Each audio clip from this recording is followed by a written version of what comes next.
Avec 340 femmes à bord, le porte-avions Charles de Gaulle est l'un des navires les plus féminisés de la marine française. Au cœur de sa nouvelle mission baptisée Clémenceau, vous allez découvrir l'engagement de ces femmes et des hommes qui travaillent avec elles 24 heures sur 24.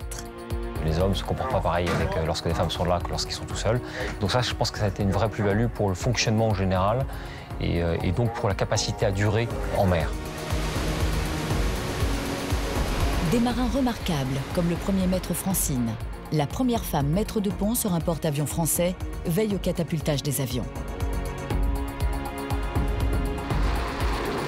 Avec jusqu'à 100 décollages par jour, elle a en charge la vie des pilotes, mais aussi celle de ses hommes. Les gens ne se rendent pas compte, mais on joue vraiment notre vie sur le pont. Sur le pont comme dans les airs, les femmes ont partout leur place sur le Charles de Gaulle. Du matelot comme Priscilla aux officiers. T'étais Tom. Donc le chef de quart PDM Hello. Tout juste sortie de l'école navale, l'enseigne de vaisseau Charlotte assure pour la première fois la navigation du plus imposant navire de guerre français. Avec l'aide du lieutenant de vaisseau Marie, elle doit faire face aux imprévus et choisir la meilleure route. Correct. Te laisse pas polluer. Le chef de quart qui est en formation prend la manœuvre et il a un chef de quart plus ancien qui est à côté de lui et qui l'accompagne et qui reprend la manœuvre si jamais il fait des bêtises.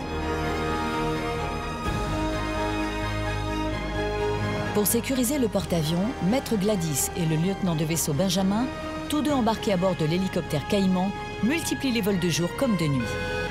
Dans le viseur de cette spécialiste radar, d'éventuels sous-marins ennemis qui pourraient menacer le Charles de Gaulle. Notre radar est en mesure de détecter un télescope. Si c'est pas au radar, c'est à la vue à l'extérieur pour essayer de voir la moindre chose qui pourrait dépasser de l'eau. Embarquement exceptionnel à bord du plus impressionnant des navires de guerre de la marine française.